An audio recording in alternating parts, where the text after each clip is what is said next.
If Dennis McKenna tells you that you're nuts, you made in life. Sometimes ayahuasca people have a sense that they're on an operating table and they're surrounded by doctors. They took out his heart and fixed his heart and put it back, and he never had any problems after that. Psychedelics are very good because they can disable these neural gating mechanisms. They let you step out of this reference frame for a brief time and understand things in the environment that always are going on, but we're conditioned not to notice them. DMT is anomalous. Unlike other psychedelics, DMT have this quality where everyone sees the same thing at a certain dose, gets transported into this space where there are other intelligences, and they're demonstrating what seem to be very peculiar technologies. At the end of the day, the answer to these questions is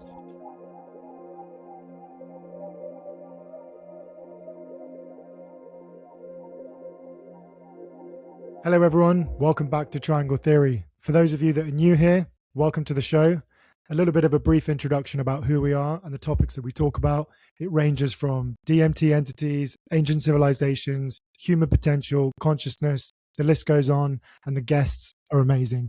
We're really glad that you've joined us, and I can't thank you enough for all of your support, for those of you that have stuck around, because what are we at? The 2-year mark? For those of you that are new, definitely like, subscribe to the channel. More coming out, releasing every Sunday. The content's endless, and I wouldn't want you to miss out. In today's episode, I can't believe I'm saying this, but we have Dennis McKenna. It's been 2.5 years. I tried to reach out to him completely out of the blue, and he was so generous to come on our show and share his knowledge, his ideas, and about consciousness. We touched a bit about Chorrera, the experience that everyone knows very well, his relationship with Terence McKenna, and as I mentioned, we touched on consciousness, his thoughts on where everything comes out, and it was just fascinating. It was fascinating to talk first off with Dennis McKenna and obviously the topics that we've touched. So yeah, if you guys are interested to hear our lead magnet question right now, we're going to talk about this. If not, feel free to skip it to the episode right now. Our lead magnet questions are self-reflecting questions that I ask myself personally, something that I put in my journal. They can be weekly, quarterly, yearly. They're just really personalized questions that I find really helpful to understand a better version of myself and kind of open up a bit of rapport of where I am. The questions do change over time, but I mean, it's really exciting stuff, and I think it's really helpful and beneficial. So for my question,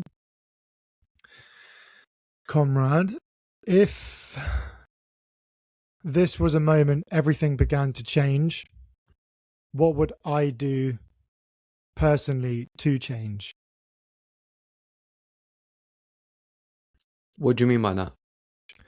So if this is a moment in your life where things are changing for you, what is it that you would do in your life to change in order to reflect the future that you want?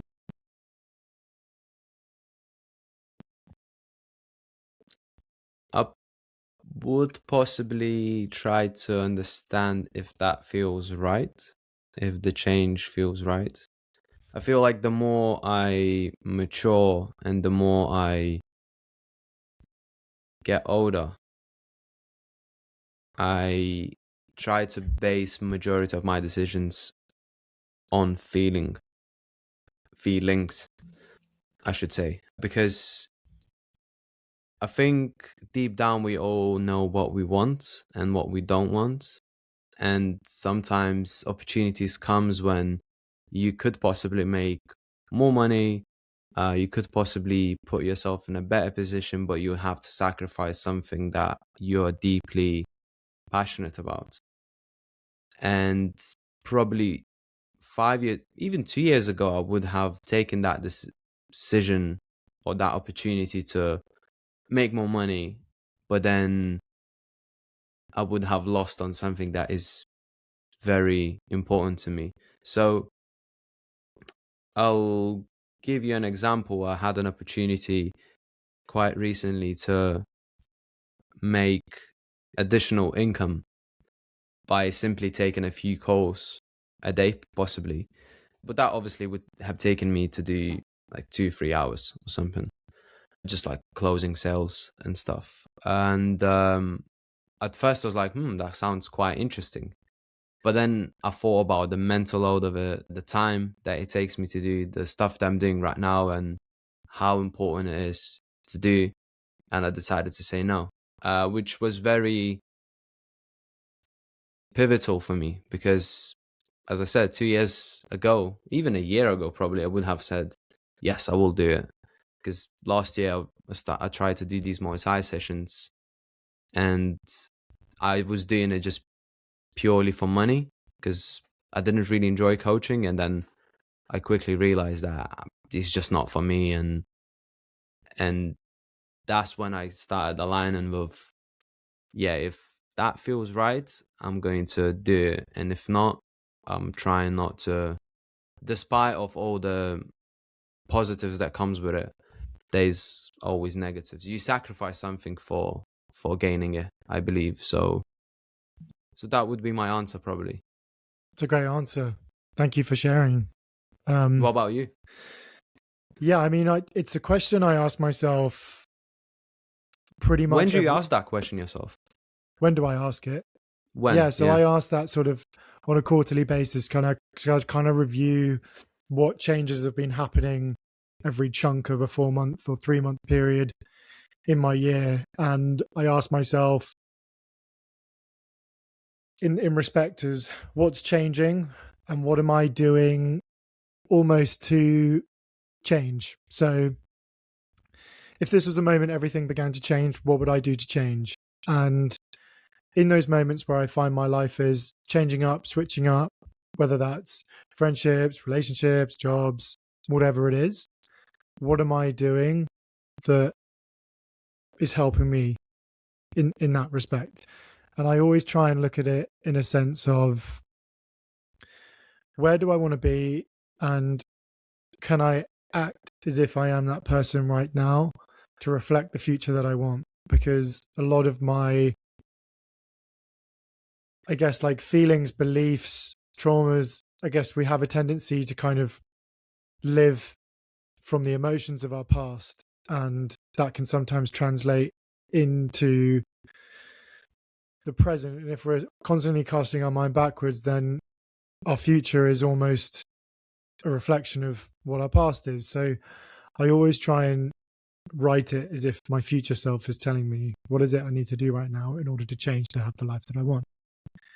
And it's a really great way for me to come out and look at it from a different perspective, because let's say I'm struggling right now with money, bills, whatever situation that comes across right now, but 5 years down the line, that problem probably won't be occurring then.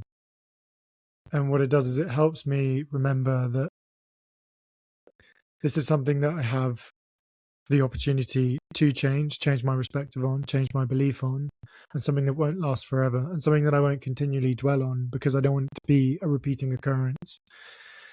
And I think that having that really does help me change my overall outlook. And I'll give you an example. So for those of you that don't know, in the last quarter, up to April now, I have completely changed my job in that sense, and my career has changed. But instead of dwelling on that and letting that affect me, my future self is saying, this is a really great opportunity for you to transition. And in order for you to change, to have this future that you want and that you desire, be excited about this place, be in an open state of mind, be open to receive, have that connection with your divine self, keep praying, keep reaching out to family, keep doing the things that are important. And that keeps me on track, because it's so easy to think, why me? Why is this happening? This is happening. This is happening. Oh, is it a reflection because I'm a horrible person? No, absolutely not. And I think by giving yourself that chance to look at your life from a different perspective is always really helpful. And I really hope that this helps you. So I just wanted to add as well, because it's a very good way to reflect on it if you know who you want to become. So let's just say in 5 to 10 years down the line, I want to become XYZ person. And then you kind of step into that person's mindset and look upon yourself, and you judge based on your habits, your decisions, the opportunities that comes, and how you react to them. And I feel if that person is aligned with who you are right now, that means you're kind of on a track. But if you constantly making mistakes and decisions, and you almost, sacrifice the character of the future self, that means you're not really becoming the person that you want to become, or you just think that you want to become that person, but it's just not aligned with you. For sure. I always try and think of it as like, you are what you tell yourself that you're going to become. So if I'm drinking like an alcoholic, thinking like an alcoholic, hanging out with alcoholics, buying like an alcoholic, inevitably I'm going to end up like an alcoholic. But if I think like a podcaster, talk like a podcaster, and have a microphone like a podcaster, and commit myself to a podcaster, inevitably I'm a podcaster. And the same goes with if you want money, abundance, whatever it is. But the change comes from making the decision right now in order for you to change to be the person that you want to become. And we all have an opportunity to make a decision in our today, because today is guaranteed. You're living in today, at the present moment. So by taking a step back and taking a breath and understanding, I have the capacity to make a change in a decision right now, then it can move forward from that place. And I think that there is this almost like you have to surrender to the process, because the process isn't guaranteed straight away. And you might find 2 weeks down the line, oh, I'm saying all of this stuff and it's not happening, but that's fine. You just got to keep surrendering to it. Keep committed to the process. It will happen. Keep asking yourself, what is it that I'm doing to change? It's allowing me to change. What change has happened? Where I can reflect on that. For those of you that have a question that you would like me and Conrad to ask, definitely get in touch. We are connected on all platforms. So Instagram, YouTube, we'd love to hear from you. We have a newsletter as well. So if you'd like to hear more about mine and Conrad's personal journey, our diary entries, you can have a bit more of an invested interest into our daily lives. And again, it's a great way for you to, I guess, communicate and connect with us a bit more. And we'd love to connect with you and hear your stories as well. If you haven't already, please like, subscribe, get in touch, put the notification bell on. You don't want to miss what's coming on. We've got great guests coming in the future. And if you have any recommendations, again, always open to having new guests on the show. We hope you enjoy this as much as we did. Dennis McKenna is a massive influence. Terence McKenna was a massive influence. And I can't be grateful enough to say, first of all, Conrad, thank you for getting the guest. And also, I suppose, thank you to everything and anything that's allowed this to happen. We got him together. Yeah. Well, it was truly a defining moment where I was like, holy shit. Holy shit. Holy shit. And also, maybe I was a bit nervous through the podcast. It's going to be a fun one. I'm gonna look back at it. So yeah, thank you so much for joining us with this lead magnet question. And without further ado, let's get to the show.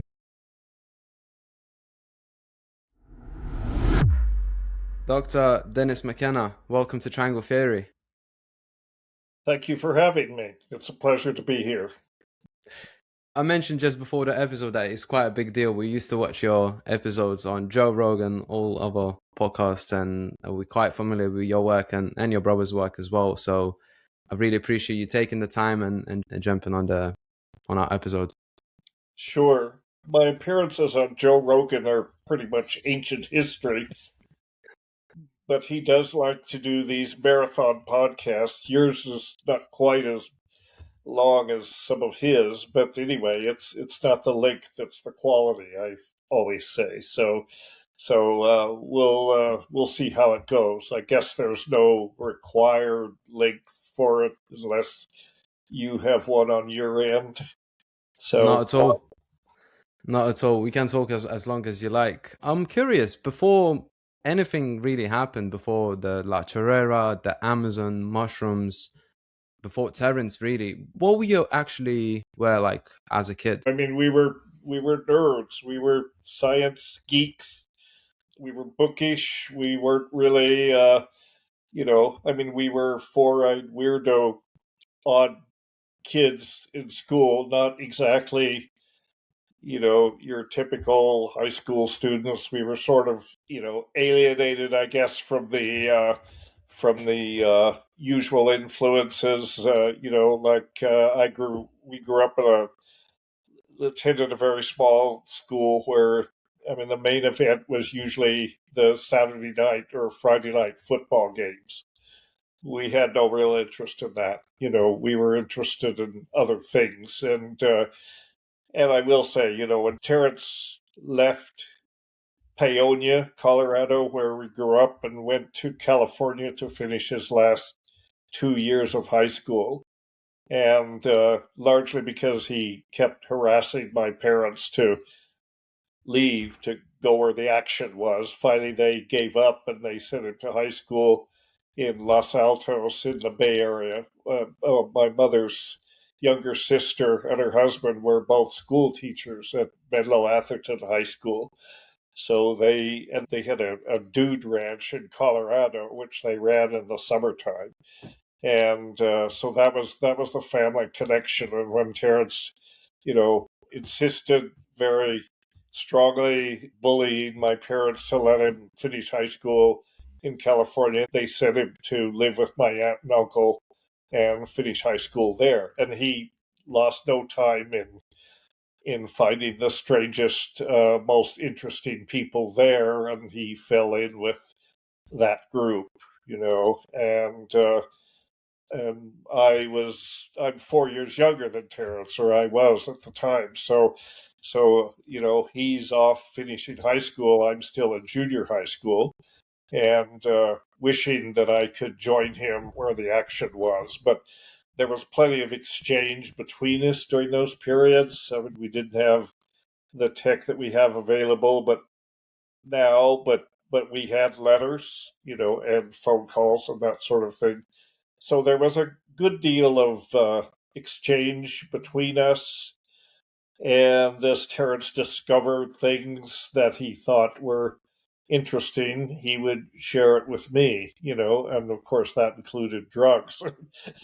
we, the first time I smoked cannabis, I smoked it with Terence and his girlfriend who were visiting for the summer, visiting Paonia. We basically just stepped across the street. We lived across from the city park in this small town. So we stepped across the street, found a nice tree, spread out a blanket, pulled out the pipes, and did it. It was toked up.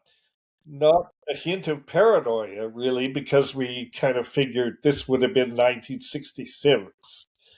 Nobody would have had any idea what we were doing anyway. Not that anyone really would have cared anyway. But so that was my first encounter with a plant psychoactive drug. Well, I would have to revise that a little bit, because just prior to that time, 2 or 3 weeks before they came to sit with it to visit us, I had gone to the 4th of July dance, which was a high school institution, right? And I mean, everybody did that. Even I did that, even though I was more or less a social outcast, but not so much at that time. But I did that, and that was my first encounter with alcohol in a big way. My friend had a bottle of blackberry brandy, which he had taken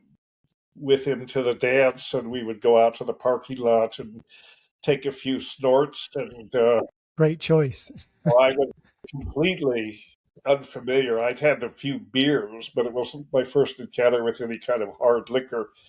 I quickly became completely snockered and very obnoxious. I became, the very picture of the belligerent drunk, and I would go to his car and we'd take some samples of the blackberry brandy and then go back to the dance and where I proceeded to make a fool of myself in many ways, mostly insulting girls that I wanted to actually dance with.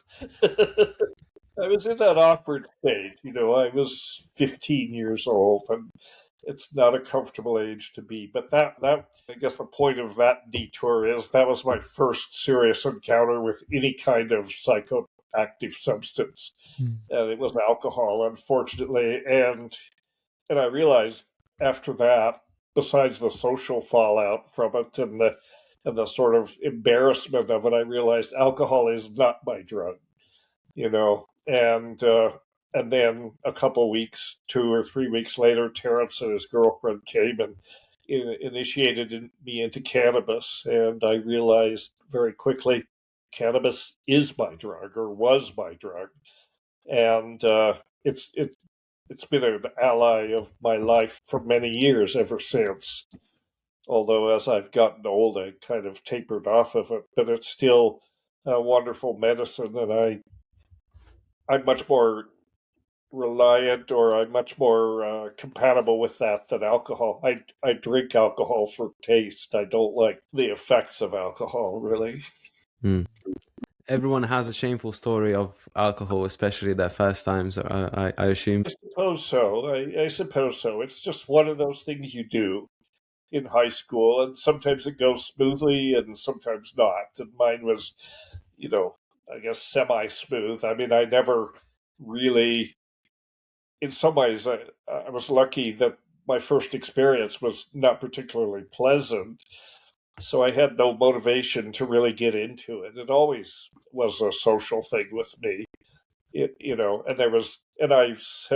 I've had friends that of course, I'm sure we've all had friends that, have gotten into trouble with alcohol, have gotten into trouble with other kinds of drugs. I mean, there's no lack of drugs to abuse or use.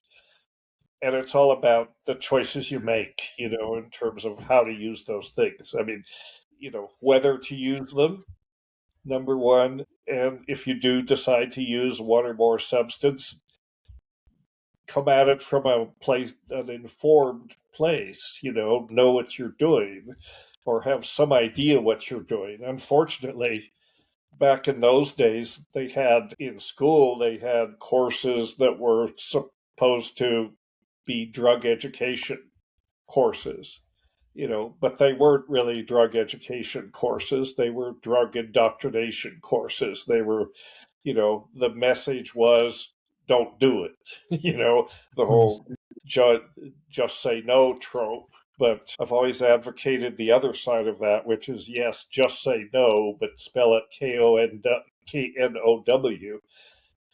If you choose to work with a substance, know something about it and proceed thoughtfully, and you can avoid a lot of damage. But certainly, drug education courses that we may have received in school don't really give us the tools for that. I mean, they were kind of a joke, actually, because nobody paid attention to them because it was pretty clear they were just all propaganda. I mean, not that there weren't kernels of truth in it, but, what all invariably in such courses, what was emphasized was the hazards, and it'll ruin your life, and it's poison, and you'll get addicted, and all these things. Any possible benefit from taking these substances was not even mentioned. And I think most people, if they choose to use a substance, they expect to have some benefit come from it, personal benefit. And otherwise, why would they do it?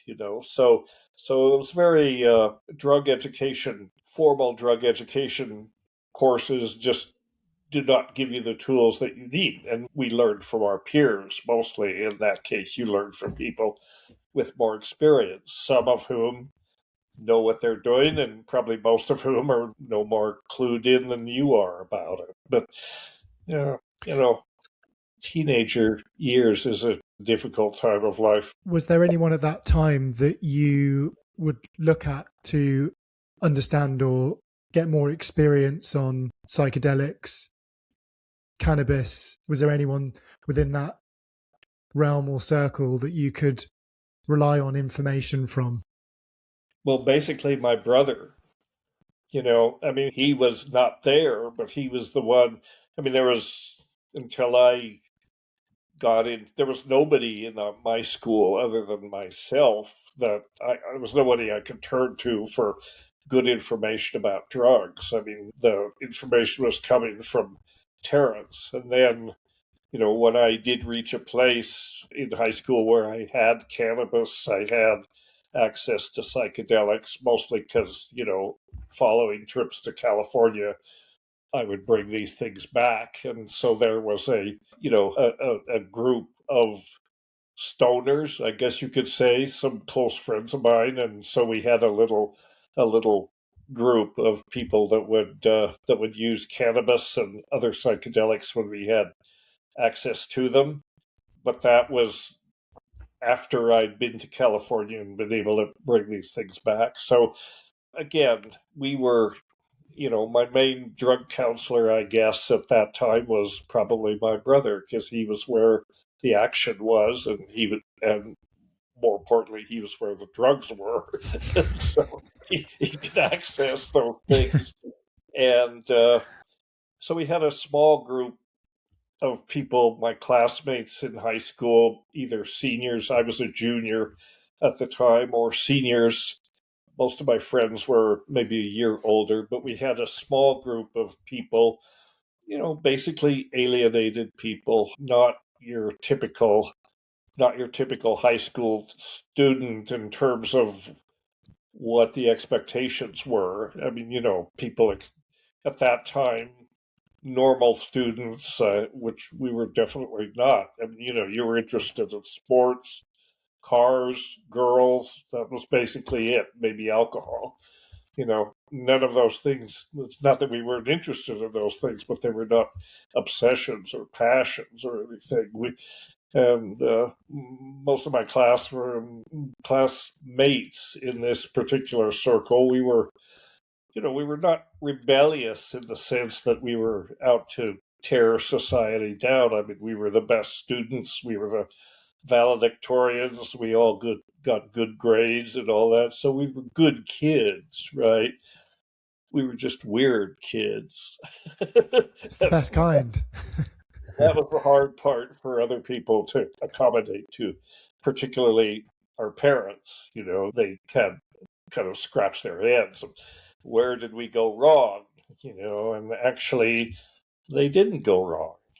They encouraged intellectual inquiry. They encouraged us to be curious. And but of course there were lots of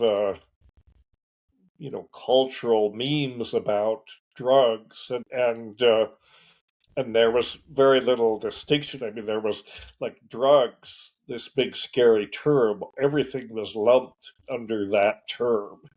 So the idea that there could be differences, it was my dad's attitude to it was, it's all garbage. Stay away from it. It's all garbage. He would say that while he smoked his cigarette and enjoyed his highball. So the hypocrisy was pretty manifest. Right. But again, nobody recognized it. It was just the way it is in the 50s and 60s. In some ways, a very benighted era, and in some ways, a very good era. There's a certain innocence, I think, that we lost. But, well, anyway, we don't need to go on about that for the next 2 hours. You get the picture. And when was the first time you tried psychedelics? Was that at La Chorrera in your 20s? Well, La Chorrera came much later. We went to La Chorrera in 1971. We'd had experiences with psychedelics at that time. By then, we had, but really very limited experience in a certain way because of their scarcity. But so we had taken things like LSD when that was available. That was probably back in the 60s. That was probably most people's initiation into psychedelics was LSD. Our initiation was probably actually morning glory seeds, because in the early 60s we found articles published in Newsweek and other places that morning glory seeds contain these things, these lysergic acid amides. And you could go to the seed store, you could go to the garden store and buy packets of morning glory seeds. So we lost no time in testing that out, and with mixed results. I tried morning glory seeds, and I didn't have much luck. They never really did much for me. But Terence, at that time in high school in Los Altos, California, he and his best friend were also interested in morning glory seeds, and they interestingly enough, they talked to the teacher who was teaching a drug education course in their high school, and he was knowledgeable. He was not a propagandist. He was actually a physician, and the name of the physician was Jim Fadiman. And Jim Fadiman actually later became famous and is still around, and he's become well known as being an advocate of microdosing and that sort of thing. His ideas at that time were not so advanced, not really developed in any systematic way. But Terence and his friend Rick felt that he was someone they could confide in. So they asked him, they said basically they were open. They said they wanted to try a psychedelic, and there was morning glory seeds were kind of in circulation at that time under conversations, and Jim suggested, well, you could try morning glory seeds, see what that's about. So and he said, take about 300 seeds. So they went out, they got morning glory seeds, and they ground them up, and they took about 600 seeds each. Far more than they really should have, or than Jim recommended. But on the other hand, it delivered, and they had a very intense, long psychedelic trip, morning glory trip, very much like LSD, and they chose to take it in Golden Gate Park, where they were living, and then they did that, and then they were completely wrecked, and they decided to go to the City Lights bookstore, which still exists. And that it used to be run by Lawrence Ferlinghetti, but it still exists, and that was the beat, beatniks, the beat poets hang out. Lawrence Ferlinghetti himself was one of those. And they went to this bookstore, and they were completely three sheets to the wind on morning glory seeds. And they were also ravenously hungry by this time. So there was a bowl full of fruit there or something, which they attacked and completely consumed all the fruit. It must have been a rather interesting demonstration for the people that was watching. And then Terence, decided that his stomach was he was about to park his cookies, basically. So he made a bolt for the bathroom, but I think he made it about halfway up the stairs and lost it completely. So in some ways it was kind of a disaster, but it was successful in that it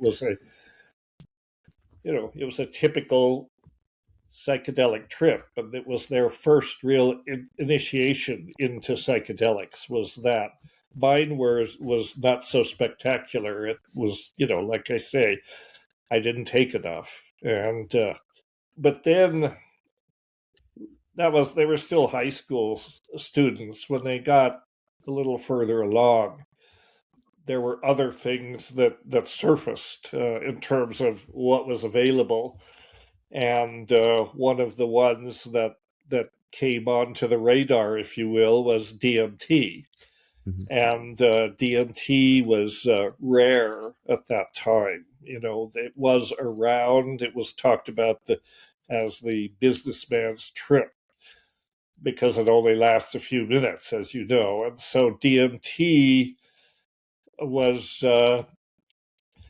not easy to get, but through connections, Terence's companion, Rick Watson, who was his tripping buddy on the Morning Glory caper, was also a prodigal chemist, and he actually taught courses in chemistry at Stanford University, even though he was only a senior in high school. But because of that, he had connections, and through Jim Fadiman and other people, and there was actually some connections to the Stanford Research Institute, which was located in Menlo Park, and there were people there working with DMT, and Rick was able to,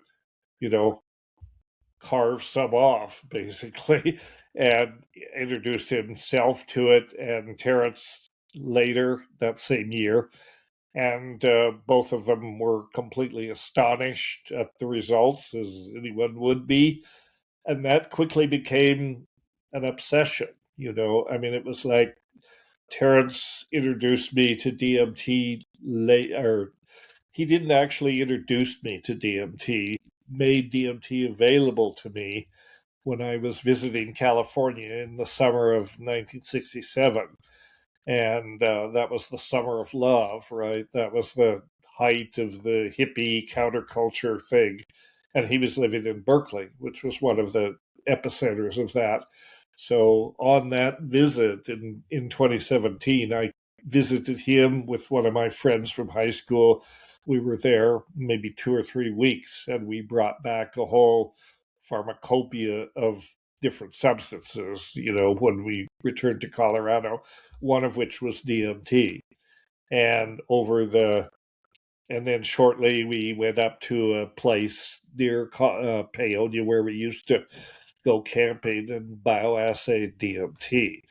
And like most people who encounter it, it had an impression. It's an astonishing substance, still is. And this was kind of the basis of Terence and my obsession that led us to La Chorrera, because the thing with the DMT is it's so short.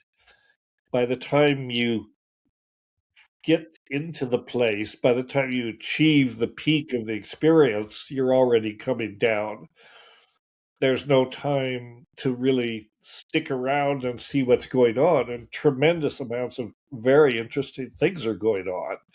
If you've ever experienced this, there are encounters with entities, apparently entities there. Terence calls them self-transforming elf machines. I don't know, that's apt enough, but definitely there's a feeling of being in a different place, not really being on a drug, but really being in a different reality. And we were coming at this we were coming at it from the standpoint of indigenous spiritual practices or shamanism or any of that. We discovered those things later. But at this point, if anything, we were coming at it from the standpoint of literally psychonauts, with the presumption was that this is really a different place. This is a different dimension. And that DMT opens a portal to this different dimension. And we were comfortable with those ideas because we grew up steeped in science fiction, basically. That was rather than spiritual study or study of indigenous practices, it was science fiction had already poisoned our minds, and we had that perspective. And so that's how we viewed it. We really were convinced it was a doorway into a fundamentally different parallel reality. But the frustration was that it was so short, we couldn't really stick around and see what was going on. So we thought naively, basically, that if you could find an orally active form of DMT, it would last longer and you'd have more time to really understand, be in the space and understand what was going on. So we decided to look for an orally active form of DMT. And about that time, a paper by Richard Schultes, the Harvard ethnobotanist, surfaced in the Harvard Botanical Museum leaflets. And the title was Virola as an orally active hallucinogen. And it was like, the title may as well have been in flashing neon lights. It was like, yes, this is it. This is exactly what he's talking about.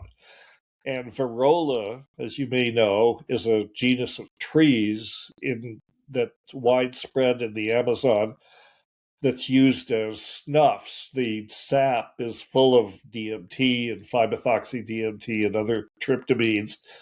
And a lot of indigenous tribes use it as a snuff because DMT is not orally active normally, right? So gets around that issue by using it as a snuff. But this paper was about a couple of tribes, primarily the Witoto tribe, that had an orally active preparation made from Virola. And we thought, this is interesting. This has got to be worth going after. And nobody knew anything at that time or the importance of the tryptamine, the DMT containing admixture plants that are added to ayahuasca, because ayahuasca is also an orally active preparation, basically with DMT as the active principle. But the use of these other admixture plants that are used in the preparation of ayahuasca, that information hadn't really surfaced. I mean, Schultes had people out in the field, and eventually the importance of things like chacruna, Psychotria viridis as the admixture to ayahuasca came into the literature. But at the time, we didn't have access to that literature and we didn't know about it. What we knew about was this paper that was really in some ways, it was like we thought, well, if we're going to find this orally active form, we need to go to La Chorrera because that's the ancestral home of the Witoto. So that's what led us to go there. And it was, it became really an obsession, kind of a quest, to find this preparation, which was, well, very rare at the time. And now the practice even at that time was disappearing. But that's what led us to go to La Chorrera, was to find this. We became obsessed with DMT, and we thought, and there's a certain amount of megalomania involved here. I mean, we sort of were convinced, if this really is another dimension, if this is really a portal to an alternate reality, that's truly big news, and we want to investigate it. So that's what I mean when I say we approach this not from a perspective of a spiritual discipline or a shamanic practice or anything. We were basically trying to trying to turn ourselves into a starship or a transdimensional vehicle or something. We approached it almost as an engineering project. What do you mean exactly by engineering problem?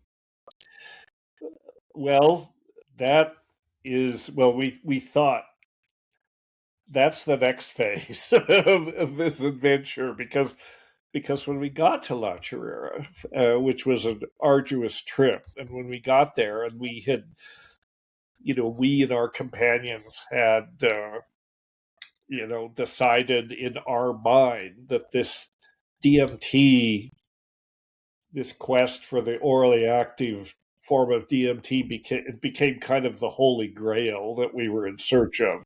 We talked about it as the secret, and we need to go and investigate the secret, and we assumed that they had this hidden knowledge. Well, when we got to La Chorrera, finally, what we found was that La Chorrera is a tiny mission village. There was a Capuchin mission church there, and it was a school. Students from the area the parents would bring their students, and they'd stay in these huts around the mission, and they'd stay like for a semester. And so when we got to La Chorrera, what we found was that the large part of the jungle around the mission village had been cleared, and they brought in these Cebu cattle, which are the white humpback cattle, into this pasture. And the dung of these cattle is the preferred substrate for Psilocybe cubensis, which is the pantropical psilocybin mushroom. It's any similar ecosystem today in the tropics where you've got cattle and frequent rainfall, you're going to find these mushrooms, and that was the ecology. Well, so there was mushrooms everywhere. We were at the height of the rainy season, apparently, and there were mushrooms everywhere. And we approached it on a very sort of cavalier level. We'd had no experience with them, virtually no experience, but we knew what they were, because we'd done our field work. And we thought, well, we approached this as though basically these will be fun to play around with while we're waiting to discover the secret, to connect with the right wisdom keepers in the local community that knew about ukuhe. We thought, well, we can enjoy ourselves with mushrooms until that happened. Well, the mushrooms, and so we started eating them, and we started eating them a lot, quite daily, and fairly substantial doses. And the mushrooms quickly made it clear that they were the secret. They were actually what we'd come for, because they had this quality also of this access to a different dimension. What they also had that DMT never really had, doesn't really have by its very nature, but what the mushrooms brought to the table was a kind of noetic quality. So the sense of being in contact with an intelligent entity that either is the mushroom or is channeling through the mushroom, and we had very strong encounters with this intelligence that was communicating with us and that was suggesting many, many funny ideas, among which was this notion that if you can, that often on high doses of mushrooms, you can hear a tone or a sound inside your head. This is true of DMT also. Like a crackling. Yeah, the crackling cellophane phenomenon. And if you use your voice to imitate that or try to sing to it, you reach a point where your voice just locks onto it and it just starts pouring out of you. You can't even control it. And it is the weirdest sound and the most powerful sound that I've ever experienced. And the mushroom is like, giving instructions over the left shoulder kind of thing, and saying, with this sound, you could actually transform your own DNA. And you can resonate with your own DNA and turn it into a superconducting matrix that is downloading the information from, effectively genetic history. And it was all about instructions how to do this engineering project, how to turn ourselves into these superconducting cybernetic entities that had access to pretty much all information in the cosmos, what's sometimes called the Akashic records, or the archives of genetic history going back to the original last universal common ancestor. And it gave us a set of instructions how to do this, using this sound. And I don't know if we want to go down that rabbit hole. I've told that story a lot of times, but it's called, we call it the experiment at La Chorrera, which is, I think, really a misnomer, because it wasn't really an experiment in the scientific sense. An experiment needs to have a hypothesis that you're investigating and certain parameters, control of different variables. It's something you do that is hopefully a testable thing. This wasn't like that. This probably properly, it should have been called the ritual at La Chorrera, but it doesn't have the same resonance that the experiment at La Chorrera has. So that became the mythos, that if you do this thing, and they projected that if you do this thing, you were effectively creating an artifact. You were creating an object that would be made partly out of matter and partly out of mind, and that it would be effectively the ultimate artifact. It would be you would be able to see it and be it at the same time. And the only limits on what it could do would be your imagination, which is pretty unlimited, right?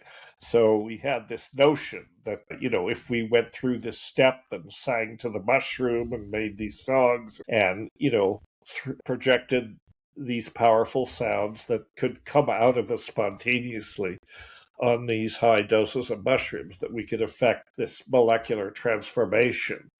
And, so... How high of a doses were you eating every day?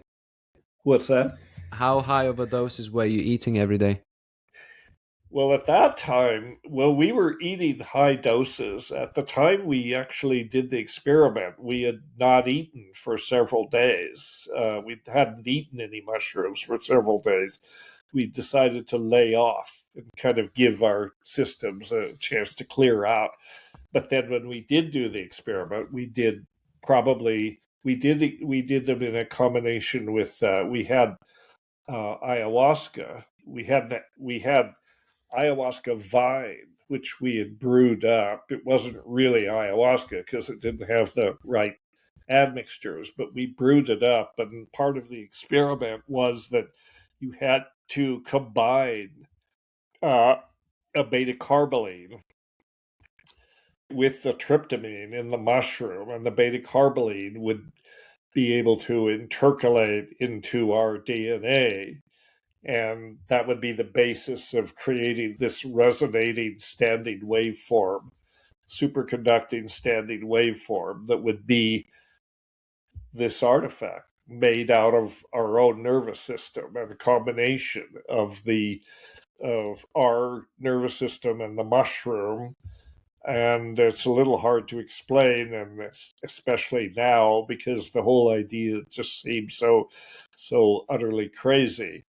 And we had postulated what was going to happen, which was that if this succeeded, we were directing our energies toward this mushroom that we had set up on kind of an altar in the center of the ritual space. And the idea was that this would transfer effectively our neural architecture into the mushroom, and the mushroom would become superconductive and explode in a cloud of ice crystals, and there would be a external artifact that would look something like a UFO, that would be, a standing waveform that would be visible and stable, and it would respond to the imagination. That was the idea. Now, we can talk a lot about Oh, it's how just nuts this was, basically. I mean, as I said in my book, a couple of places, there's much material here for the student of pathology. So we did this experiment, and the experiment failed. Obviously, it failed because it couldn't possibly succeed.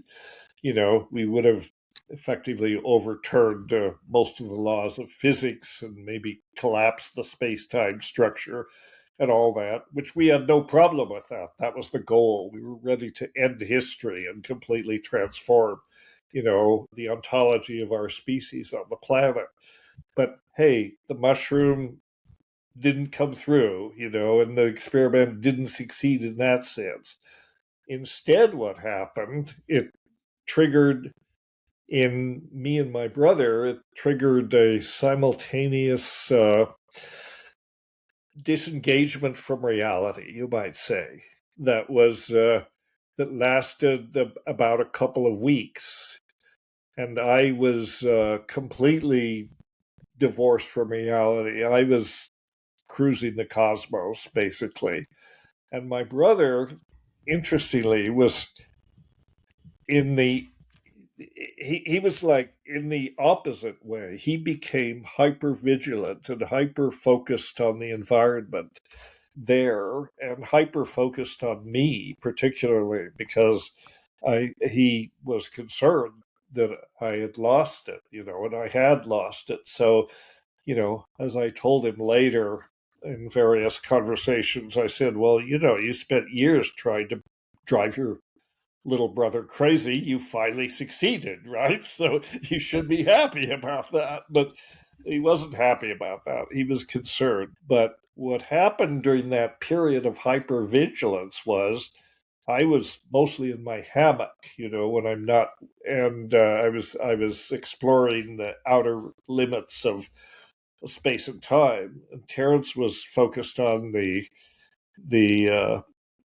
effectively being the anchor for me, or the beacon that was tethering me from completely spinning off. And he was looking after me, and he was also completely in an altered state, but it was different. I mean,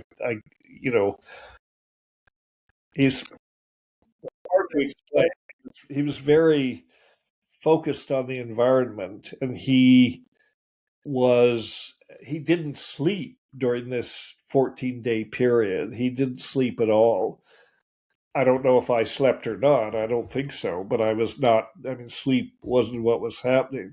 But during this period, when he was, more or less guarding me and keeping me from running off, because I wanted to run off. I felt like, actually, I thought I'd been given all these powers. I needed to get out there and start healing people, and he didn't really agree with that agenda. So he was trying to look after me. But while he was doing that, he was also obsessing about time. He had all these insights about time, and they had to do with different cycles that, had been important in our recent history, particularly starting with the death of our mother. Our mother died in October 1970, and he started thinking about the time that had passed since her death, tracing how since we got to La Chorrera and what happened after that. Anyway, thinking about these cycles, the I Ching entered the picture because a lot of these cycles were 64 days or multiples of 64 days. And gradually he scratched out, literally in the dirt, he scratched out the kind of initial suppositions about the time wave. The time wave found its roots in this altered state, prolonged altered state that he'd been involved in, and that it was an understanding of the structure of time, a new understanding of time, which was basically had to do with novelty, the idea that novelty is a quality of reality that ingresses into the space-time continuum. And novelty just means new things under the sun, basically. Every day, novel events happen. Every day, things happen here, everywhere in the universe. Events take place that have never before occurred in the history of the universe. And the time wave was really an attempt to mathematically quantify this quality of novelty and characterize its emergence into the reality continuum. And it was a tool to predict the way that these events would unfold. And the basic idea was that time is not just a place where you put events. It has a texture, it has a quality that determines certain events can take place. The boundary conditions, that was a word that we used, and that within those boundary conditions, certain things can happen. And so the novelty idea is that new things can emerge that have never before occurred, but they're subject to constraints. And so this construction of the time wave became a project that Terence worked on really for decades after La Chorrera, constructing this mathematical instrument called the time wave.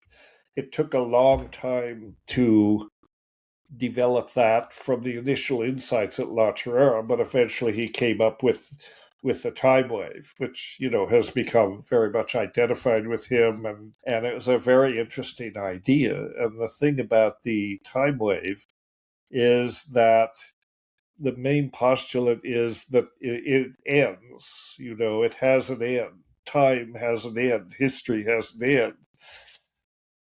And this supposition really emerges in some ways out of our Catholic upbringing and that religious influence, our Catholic upbringing, because eschatology, right, the end of the world, is built into the Christian perspective. And we were Catholics, we were at the time.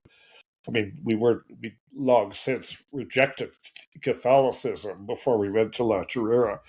But we were influenced by this idea that history has an end. So the time wave became, the question is, where do you put the marker down? What is the end date for the time wave? And many iterations of possible end dates were put forward by Terence over the years. And eventually, for various reasons, he settled on December 21st, 2012, which happened also to be the end of the 13th Baktun in the Mayan calendar. One of the larger cycles in the Mayan calendar. They were close enough that Terence, basically said, well, we're talking, cycles of billions of years here. So, we could nudge it a little to coincide with this date that the Mayan calendar had postulated. And the question was, so what happens on that date? What happens when history ends? And the time wave was a fractal construction.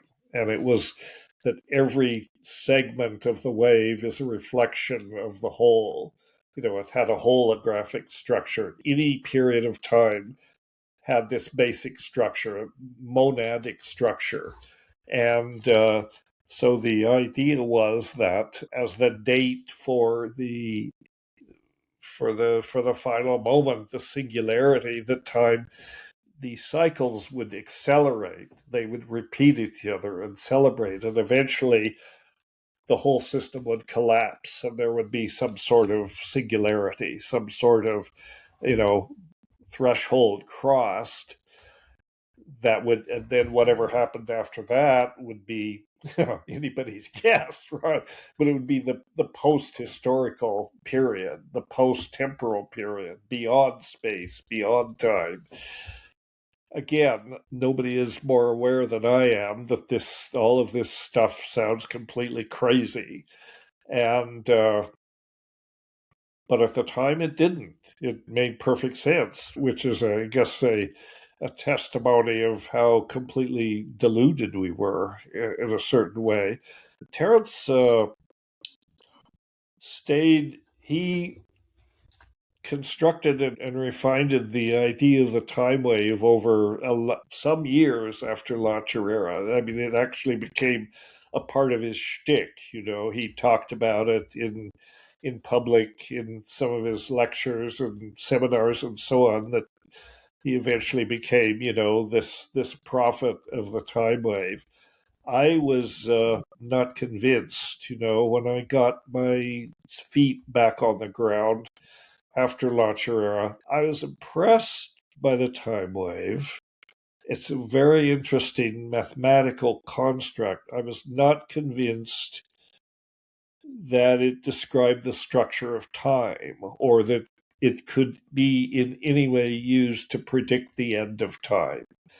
And we used to, I don't know if argue about it, we used to have lively discussions about the time wave, and doesn't have any validity at all. And the point I made, what I often said, the problem with the time wave is it can't be disproved. It is not a testable theory. And so it shouldn't be called a theory, because it isn't a theory. By that time, I'd gone back into science. I understood a little more about science, how science works. So it was like the main, I guess, deficiency with the time wave was there was no way to test it, and no way to validate it, and no way to disprove it, And in science, what you do, the way science works, if you're honest about it, you construct a hypothesis about how something works, a physical process, a biological process, cosmic process, but you have a hypothesis. Does the hypothesis accounts for the known data? And if there are gaps, basically, if you practice it honestly, you try like hell to demolish the hypothesis, to identify the gaps, what doesn't it account for, and then you have to revise the hypothesis or completely discard it and come up with a new hypothesis. That's the way knowledge advances. Terence was not interested in disproving the time wave. In fact, he was interested in proving the time wave. And this is where we differed. I said, well, I don't agree. That's not the right. But what he postulated is, well, if it's true, then December 21st, 2012, at a certain hour, we'll know that it was true. Did you ever believe in time wave emotionally, not intellectually? Did I believe in it emotionally? Yeah. The time wave? In some ways, I don't know if emotionally is the right word. I believe in it in some ways. I believe that in a very broad context, maybe Terence was right. I think the mistaken approach to it was that you could mathematically quantify this.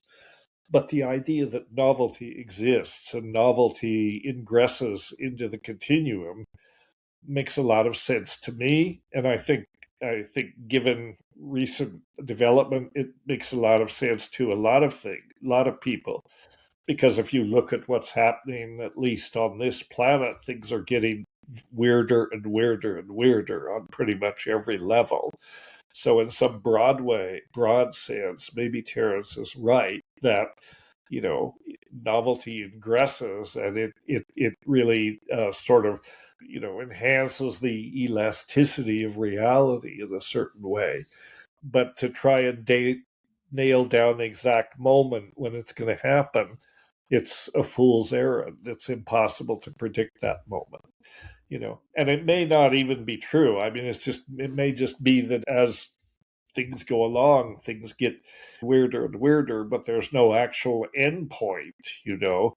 Anyway, it certainly made for lots of speculation and discussion, and many hashish fueled raves between it, conversation, and a good thing to talk to the folks in public. But definitely, I really have to reject the time wave, in terms of what it was proposed to be. Was there ever a belief that you and Terence shared that now looking back at it now, you're like, actually that was wrong, I don't think that now?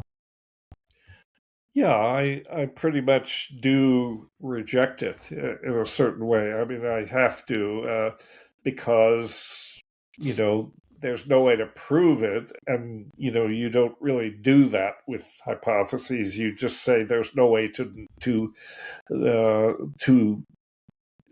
disprove it. And you try to do it. And I think there are numerous ways to disprove the time wave theory, including, not least of all, the fact that, eventually in its sort of mature stage, it became associated with this date, 2012, December 21st, 2012. Well, Terence was long gone by the time that date came around, so he was not able to witness the disproving of the time wave, So it's interesting, certainly made for lots of conversation and speculation, which is always good. But I suppose partly as a result of getting older, and partly as a result of being more, committed to science. I mean, one of the arguments that we had after La Chorrera that sort of has stuck with me. One of the things that happened after La Chorrera that kind of was the beginning of this divergence in views. I was saying, Terence was saying, well, science can never explain what happened to us, right? So we need to reject science completely because it's not up to the task. It's not able to explain anything about what happened to us. And my response is, well, it wasn't really a scientific experiment that we did, and we weren't really scientists anyway. And we need to learn how to do science before we could reject science. And I sort of went in that direction. I said, let me learn how to do science. And I returned to my studies, and I shifted the direction of my studies more toward hard sciences. Well, not that hard, but biology and pharmacology and chemistry and that sort of thing. And I sort of these things almost became touchstones in terms of something about reality that you could grasp onto. And so I said, from a scientific perspective, this does not hold up. This theory does not hold up. And so I didn't accept it. And but that said, I mean, I've practiced science all my life, but I think if you take psychedelics or have other experiences, but I think psychedelics are a good educator in terms of reminding us how little we really know about pretty much anything, about how the world is put together, about how the cosmos works, about what reality is in fact, and what we're doing here.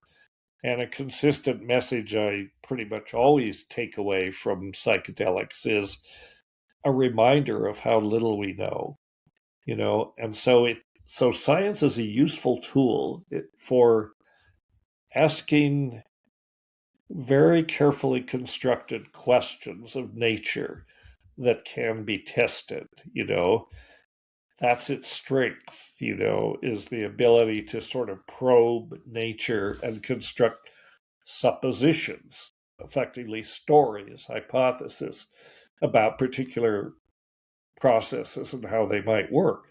But then you can go in and you can look at the nuts and bolts of it, and you say, well, the hypothesis, you can say, well, based on what we think we know today, this hypothesis, X, Y, or Z hypothesis, is valid. But you always have to recognize that next week there may be new data that completely overturns the hypothesis. Or 50 years from now, something will come up that completely overturns the hypothesis. Or you have to revise it in some ways. I mean, it's rare that a hypothesis is completely rejected and replaced with something else. But, we develop models. And like in physics, for example, Newtonian physics, which is, what we use most of the time for everyday purposes, because Newtonian physics is kind of the physics of things you can see and grasp and, these objects bouncing around in some kind of space, So Newtonian physics was the paradigm for many, many centuries since Newton pretty well came up with it. It was adequate and we still use it. It's still useful. But then Einstein comes along and says, well, actually, hang on a minute. There are all kinds of things going on at the relativistic space, in relativistic space and time, high velocity situations and so on, that Newtonian physics does not account for. And so then out of his work and the work of other people, things like quantum mechanics and so forth emerged. And even though these are a much better model of reality, I mean, they hold up observationally, mathematically, which is very important, but they're also much harder to comprehend. You really have to think hard to understand something like relativity, particularly quantum mechanics. I think physicists specialized in quantum mechanics will be the first to tell you that, nobody really understands this stuff. They say if you understand quantum mechanics, you don't understand them, right? Right. Yeah, exactly. If you think you understand it, you're probably wrong. Yeah. In your psychedelic journey, Dennis, at what point did your repeated experience in psychedelics sort of stop becoming evidence and actually really start to become a belief for you? Where did you sort of draw that line in the sand? Looking for evidence of what? Yeah, so in your psychedelic journey, looking at the sort of repeated experience that you were having. I think at a certain point, my psychedelics experiences became more personal and more about understanding consciousness and sort of as a tool for exploring consciousness and expanding consciousness, as they say, and that that can also extend to the scientific endeavor too, because psychedelics can be a way of effectively, they can function as a lens through which one can view reality. And in the same way that telescopes or microscopes give you access to a realm of perception, they enable us to see processes that are going on that we would not see if we didn't have these instruments. Psychedelics can be like a scientific instrument in that sense. If you take a high dose of psilocybin, for example, or even a medium dose of psilocybin. If you take psilocybin and go into a natural setting and just pay attention to what is going on, what processes are going on, and so on, you notice things going on in the environment that normally you do not notice. You dismiss them, or you're not even aware of them. They're filtered out, right? Because a lot of what like conscious awareness does, conscious awareness is like a sense of self, a sense of presence, a sense of being in the moment. Consciousness basically constructs what I have often called the reality hallucination. We live in a model of reality that our brains construct.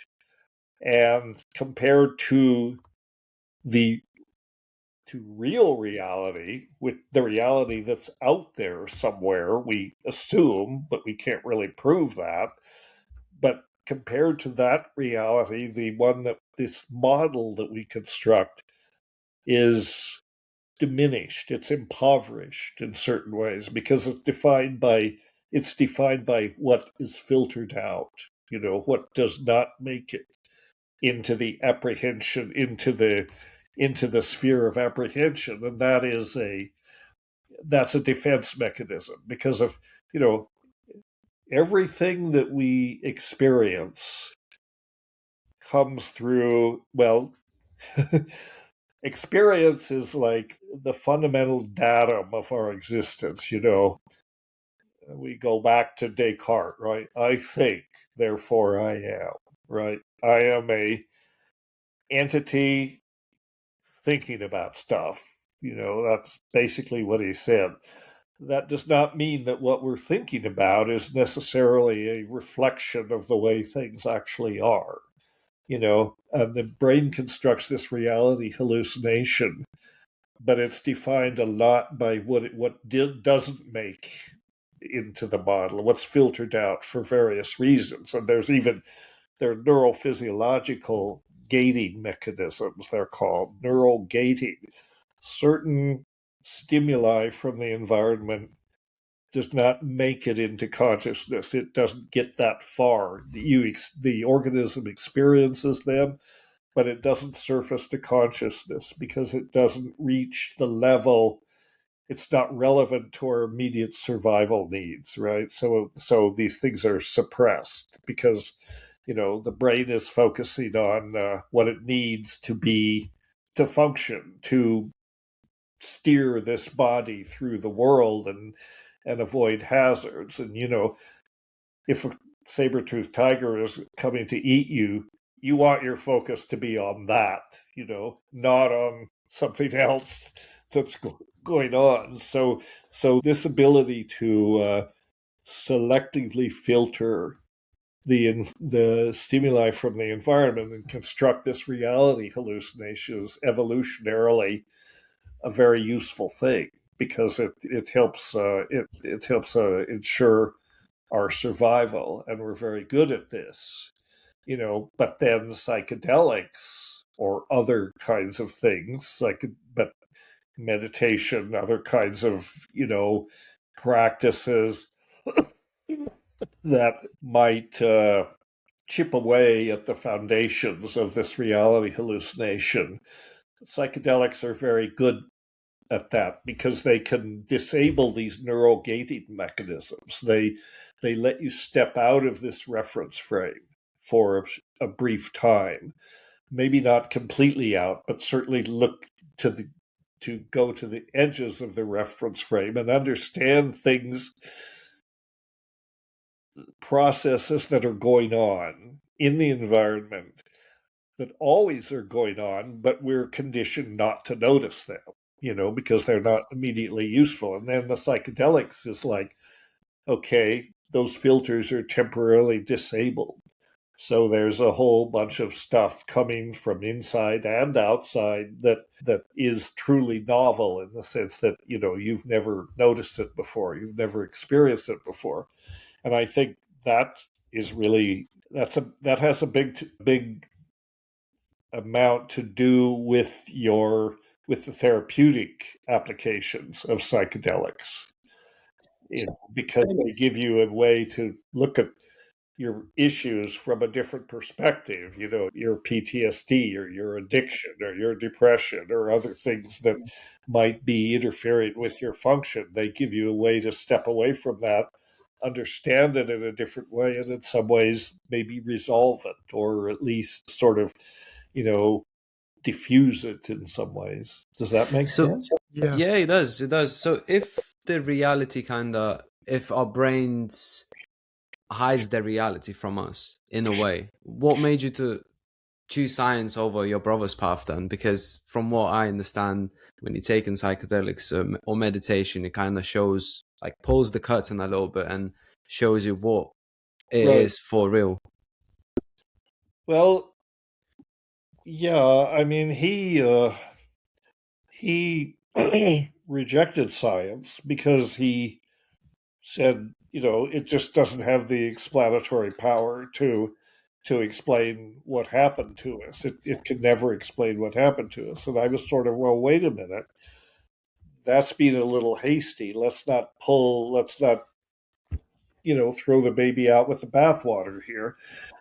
We should be highly aware of the limitations of science, but we should also be aware of its strengths, and science can give insights into the nature of reality, into the nature, for example, of the workings of our nervous systems, that is very detailed and that is testable, verifiable. And that in itself is a sort of insight into reality that if we didn't have those tools, we wouldn't have that understanding, of reality. If we, so science is a very powerful cognitive methodology, essentially, that we've evolved. I don't know if there are any other species on the planet that do science, but I think at a certain level, the testing of suppositions about reality is something that is found in the simplest organisms on up. Even bacteria have, they have a presence in a certain sense. They have an experience, just like we have an experience. The difference being they probably don't reflect on their experience. That's what sets us apart. Not only do we have the experience, but we can tell ourselves, oh, I'm having an experience. And then you can step away from that. And, well, what are the elements of that experience? Well, if you've taken psilocybin, as you unpack that, as you dissect what that experience is, you understand that what's happening to you is very different than the experience you have if you're just sitting in a so-called ordinary state of consciousness, sipping your coffee or whatever. It's a different encounter. So in that sense, I think it's a lens that is very useful to look at elements of reality. And I think that, if you go into the forest with an indigenous person, particularly someone who is not literate yet, who hasn't been effectively poisoned by screens and print and all that, or if you go into a natural environment with a child, who doesn't yet know how to read, you have to think about their perception of the world is very different from the world that you're seeing, even though you're standing in the same forest. They're seeing it differently. Chances are they are noticing things about reality that are not immediately apparent to us because we're so conditioned to the visual and so conditioned to sort of this entity that stands aside and is always analyzing everything. They don't have that. Their apprehension of reality is much more holistic. So they may have a more complete apprehension of reality, but they're not really spending time dissecting it or trying to work, fit it into some model. They're just having experience, and they're not analyzing their experience. But that's okay. We do far too much of that, so does that make any sense? Yeah, absolutely. From your perspective, why do we have access to having an experience like a psychedelic or a DMT experience? Because the human body obviously doesn't waste any of its resources biologically. So just wanted to get your perspective on why we might be able to have these experiences. Well, because I think we are, I think in the construction of this reality hallucination that we very carefully construct, if there's no ability to think of that in a certain way as a hypothesis, in a certain way, you've constructed a model about the way you think things are, and that's the model that you're experiencing right now, assuming that we're not on psychedelics at the moment. That's the model we're all pretty much in right now. Psychedelics give you the tools to step away from that and sort of reconstruct that reality or re-examine it. And that can be very useful because if the model becomes too rigid, then you can't react, you can't adapt to things that might come up in the environment. You're not equipped to deal with them. So the ability to, sort of open up that reality model and make it available to question and revise it in the light of what you learn is probably evolutionarily very useful. I mean, we're in a situation where, I've been reading Michael Pollan's new book on consciousness, which I highly recommend. It's very interesting. And he talks about how consciousness at some basic level is the anticipation, is the ability to respond to the unexpected, right? He talks about how life likes homeostasis. Like life, boredom is what we're shooting for. Basically, life should be boring because there's no surprises, right? And that's what it's shooting for. A steady state is but that's impossible. You can't avoid surprises.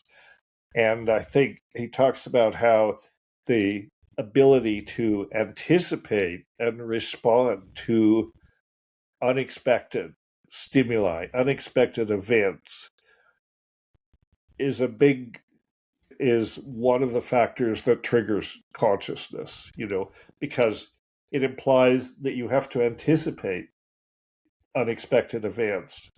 That means you have to be able to imagine unexpected events.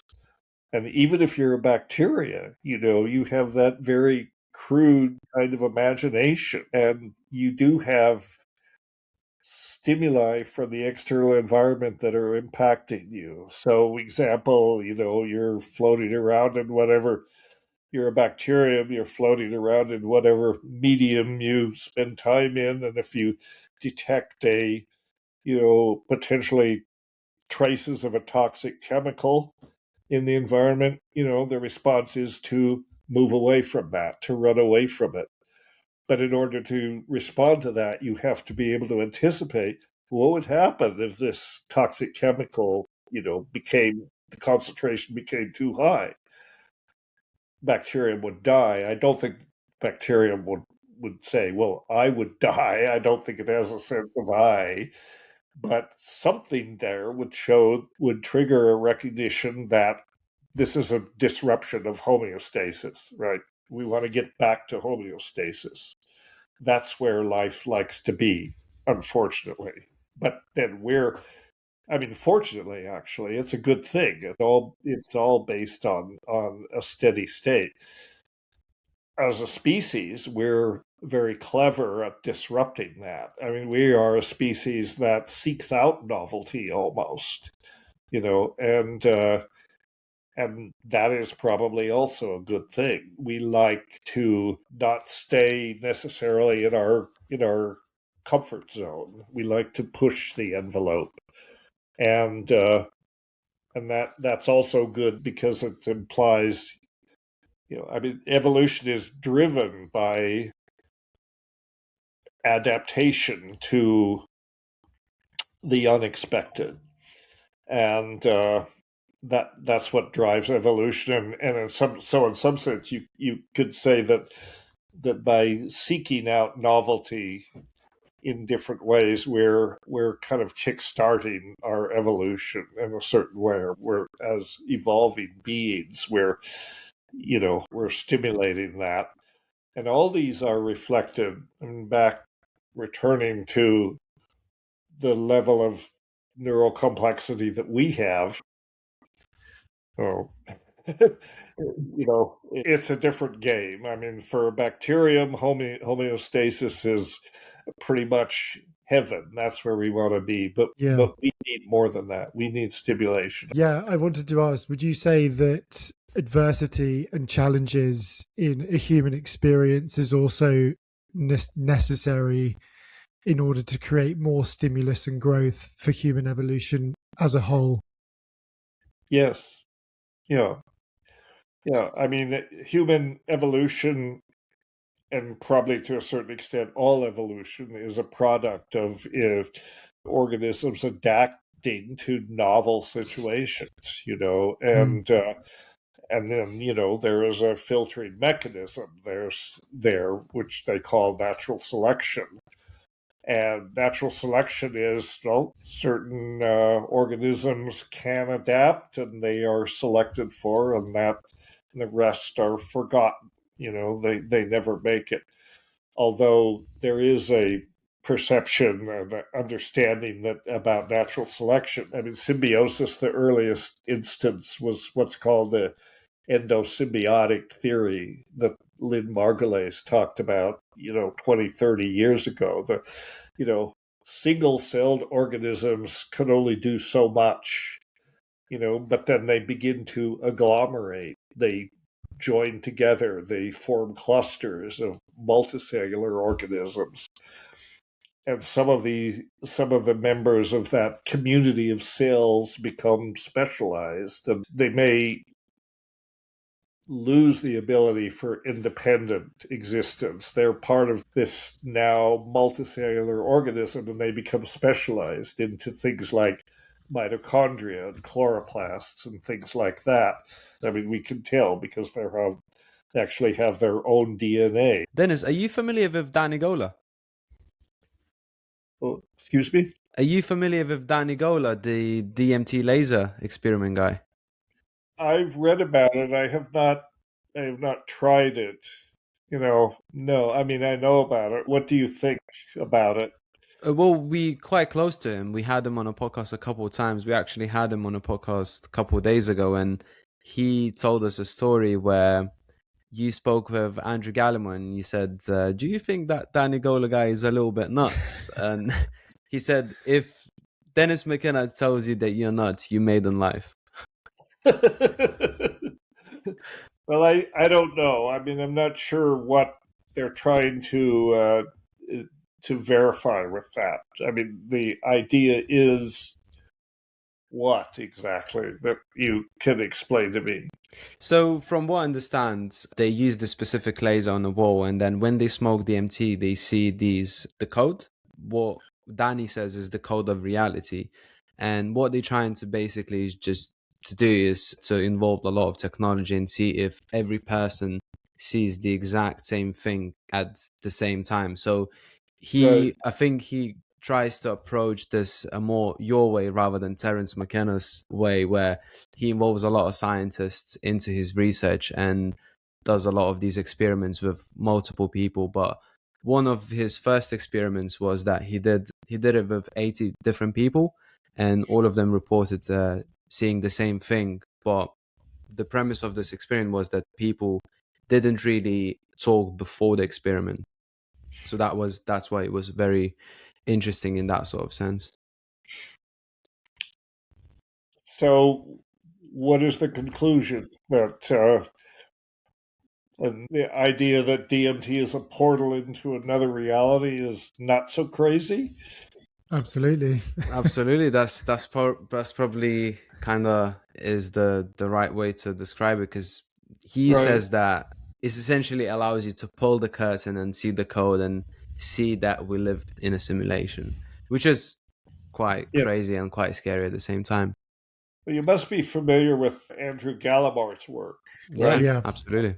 A similar kind of thing. I mean, DMT is anomalous in this sense. I mean, I think unlike other psychedelics, DMT does seem to have this quality where, at least in certain circumstances, everyone sees the same thing at a certain dose, or kind of gets transported into this space where there are apparently other intelligences, and they're, very interested in talking to you. Not, well, they're not talking to you, but they're more demonstrating, what seem to be very peculiar technologies and so on.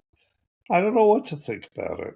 I don't think anybody knows what to think about it, really. I mean, that's the thing.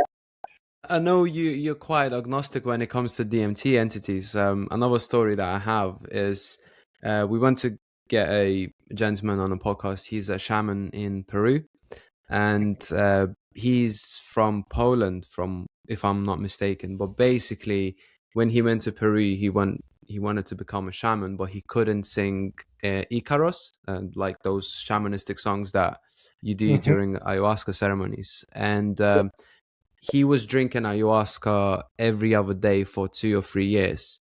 And in one of his experiences, he encountered these entities where they were the mantis beings, that they were doing surgeries on his throat chakra. And then he generally felt like a change in his body while this experiences took place. And after that experience, he was finally been able to sing Ikaros, and now he's a shaman and very successful one in Peru. So, just wondering, when you hear these sort of stories that entities doing experiences on your DNA, on your chakras, on your body, what would you think about that? Well, again, I don't know what to think about it. I mean, these things do take place. People have these experiences. The idea of the spirit doctors, right? That sometimes on ayahuasca, people have a sense that they're on an operating table, and they're, surrounded by what one shaman described to me as German doctors.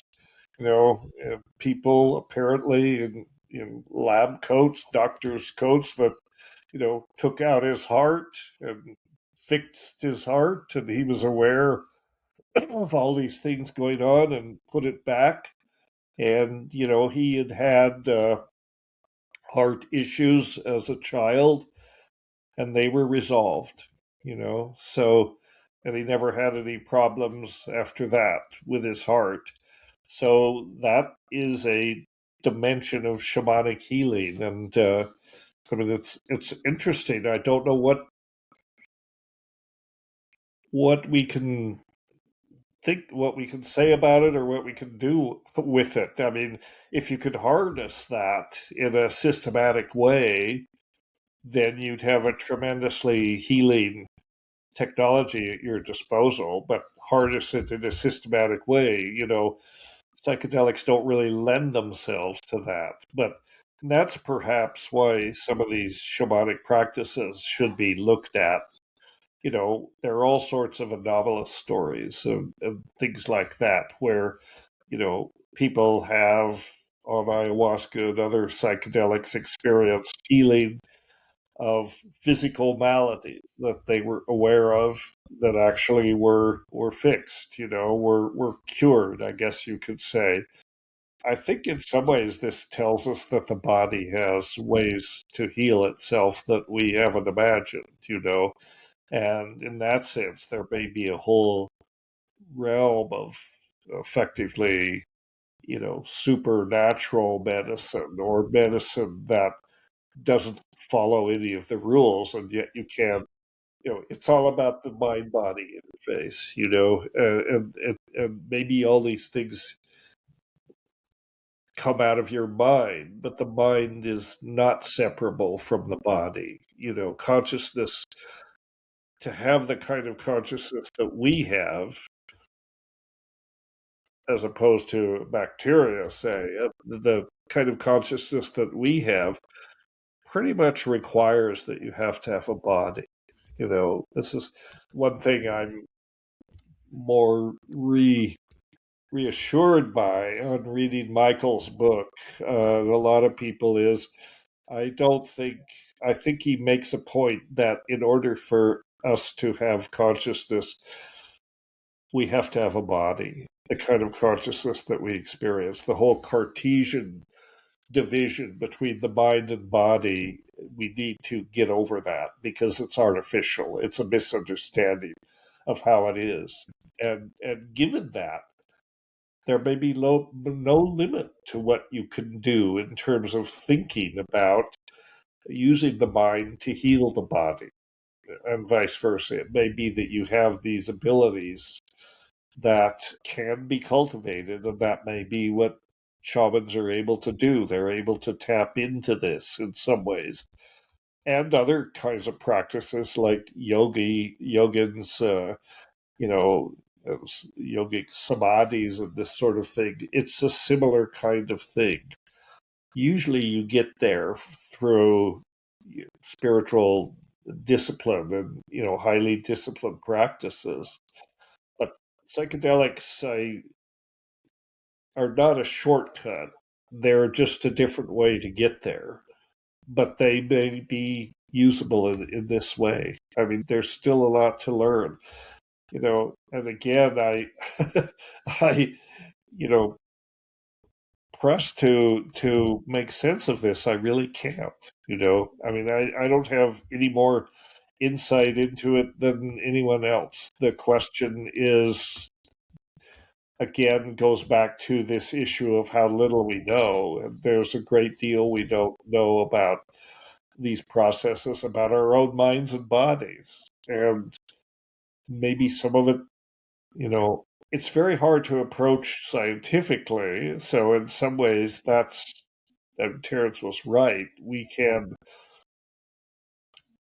there are many things that science doesn't explain yet about our experience, about the nature of reality, and so on. That doesn't mean that it's useless. It means that it has limitations.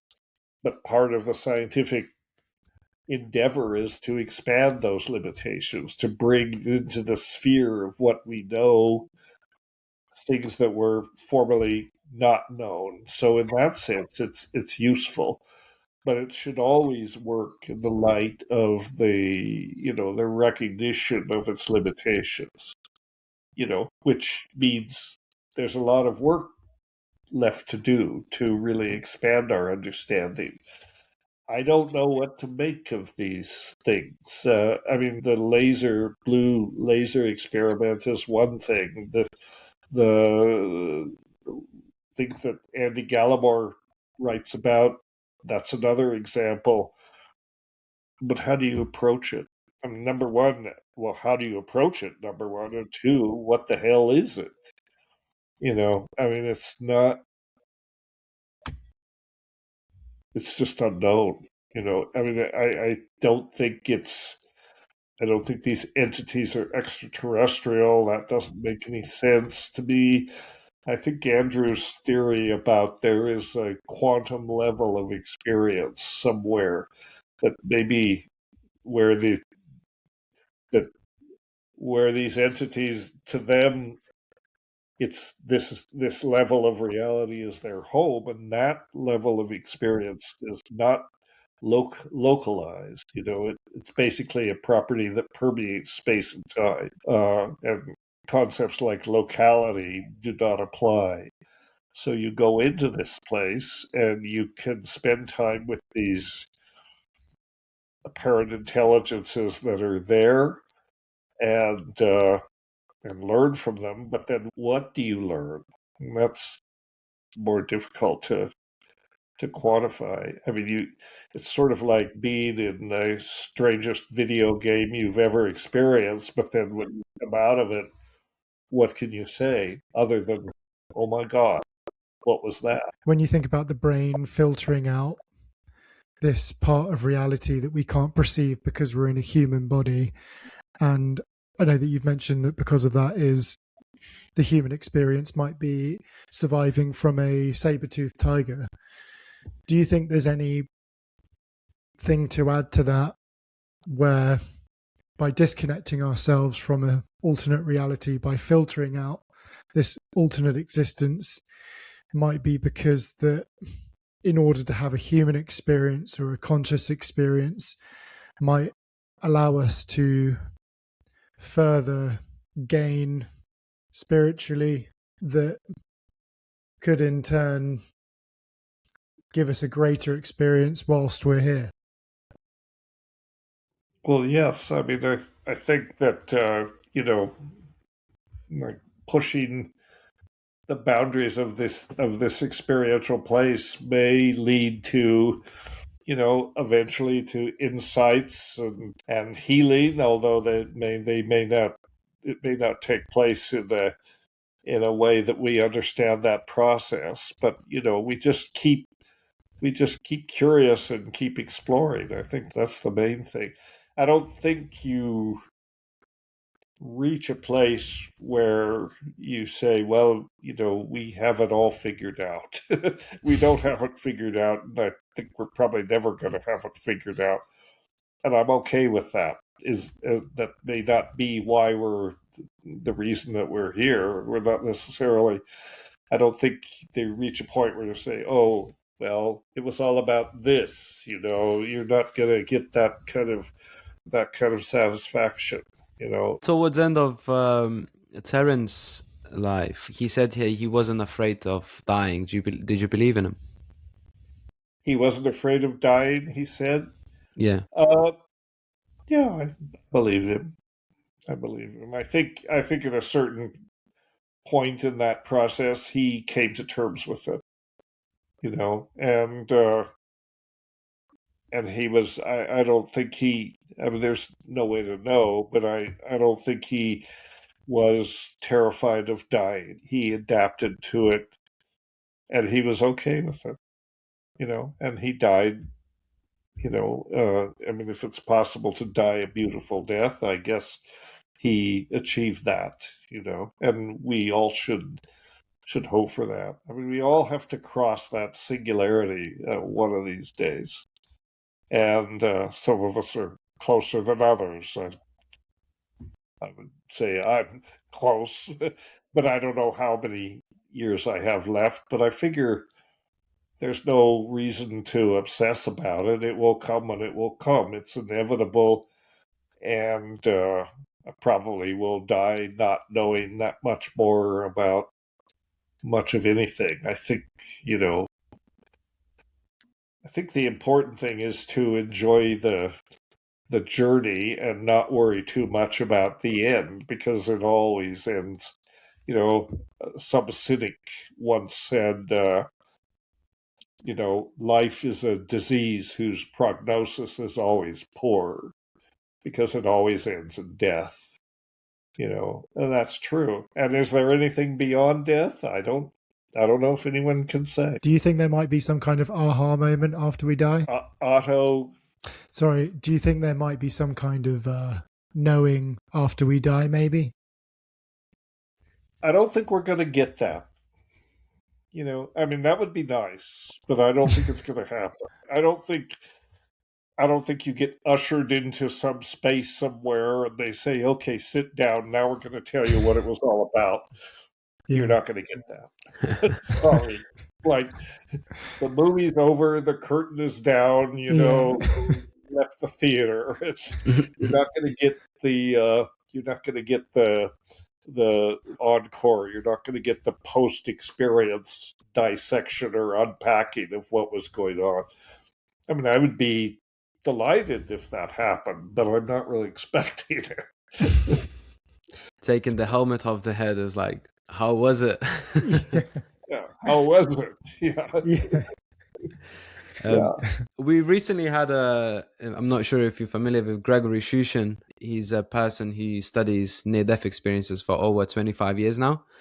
And he studied over 1,000 NDEs in his career. And he mentioned that when we die, these people report that when we die, we all kind of go to unity, to the source. And a lot of people, when they come back, they just simply didn't want to come back, and a lot of them wanted to stay in that source because they knew what happened and they wasn't afraid.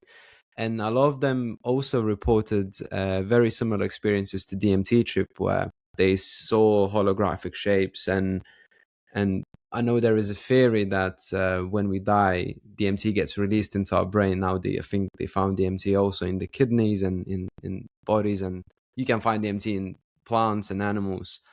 Do you think there's a possibility that DMT gets released into our brains once we die? And what are your thoughts on that? Yeah, I think there's a distinct possibility. I mean, I don't buy into the whole pineal theory, the whole hypothesis that when you die, the pineal elevates the amount of DMT. I think that's more of a whole brain process. The pineal is not capable of making enough DMT to actually have an effect. It's this preoccupation with the pineal is more about a romantic notion than actual neurophysiology. But the DMT is more abundant in the brain than we think. There's recent research that shows that in certain areas of the brain, DMT is present all the time in about the same levels as serotonin and other neurotransmitters.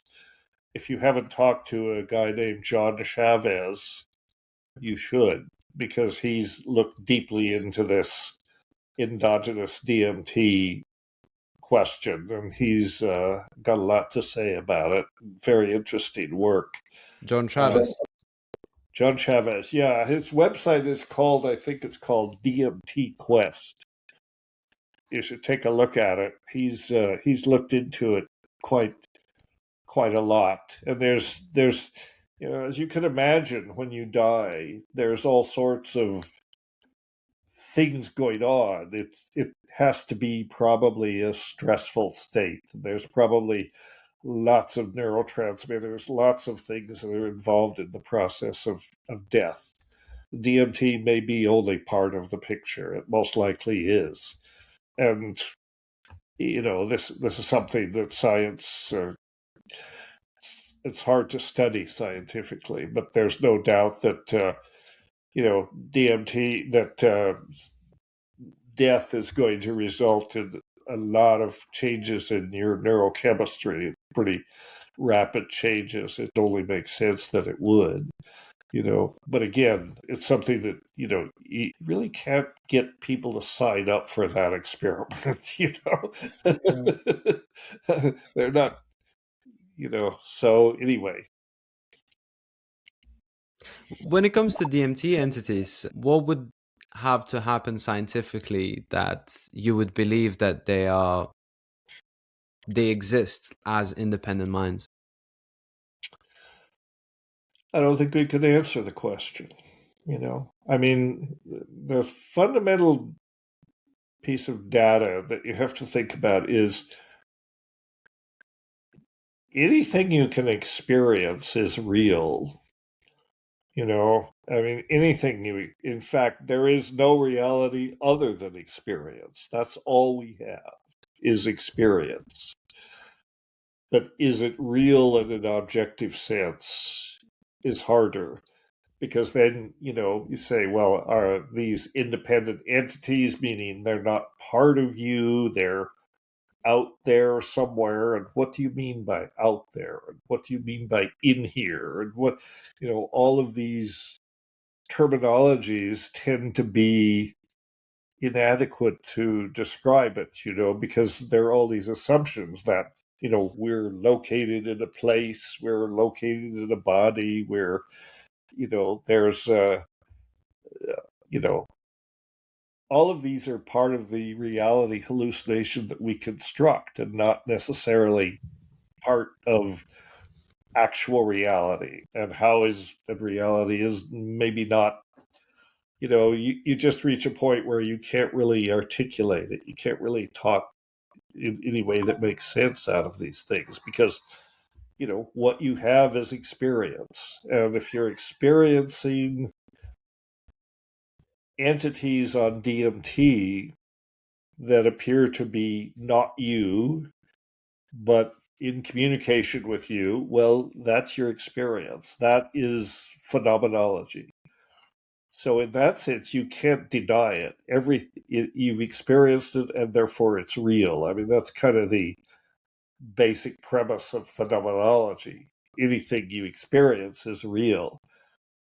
But then if you try to unpack that and decide, well, what's the origin of that experience? Is it entirely internal, or is it external? These notions break down. What do you mean by internal or external? These don't mean anything. And psychedelics, in some ways, they are a lesson in this understanding. The whole, you take psychedelics and you realize we're not separate from anything else. We're all one. We're all part of this universal matrix. And we're this idea that we're, you might think of it as like we're bubbles of individuality in this sea of mind that exists. And I'm basically a panpsychist. I think that mind and consciousness is built into the nature of reality. It is fundamental to reality as Planck's constant, or a lot of these other physical parameters that define the way the world works. Even the electron has experience. It probably doesn't, it's not conscious about its experience. It's not asking itself, am I experiencing something? Because it has no concept of I or any of that. But its existence is a form of experience. And, I think that's why Michael's book is really interesting in some ways, because it raises this issue of what is it like to be conscious? What is it like to be a toaster? That's one of the examples, probably not much. Probably a toaster doesn't really have a lot of experience, certainly not experience that it's reflecting on. What is it like to be a bat? That's a more relevant question, and that's a trope in neurosciences. What is it like to be a bat? And this idea that it has to be like something is kind of the fundamental requirement, the fundamental necessity for there to be consciousness as we're trying to understand it. It has to be like something, So you could ask, what is it like to be a bacteria? And it's probably like something that has an experience. Again, it probably doesn't think about it in that sense. It just experiences it. But what is it like to be a toaster? I doubt that a toaster is particularly conscious. But all the atoms and everything that make up the toaster, maybe they're more conscious in a certain sense. Anyway, I don't know. At the end of the day, the answer to these questions is nobody really knows.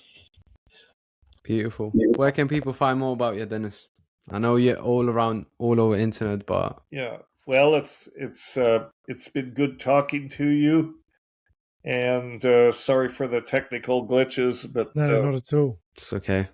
That's what happens. So thank you for Dennis. Thank you so much. Thank you. Yes, it's been an interesting conversation. So let me know when you drop it, and we'll put it on our social media, and so folks will know about it. So yeah, I've been on Zooms all morning too, so I'm a little burned out. But totally fair enough. Thank you so much. Okay, very good, gentlemen. Take care.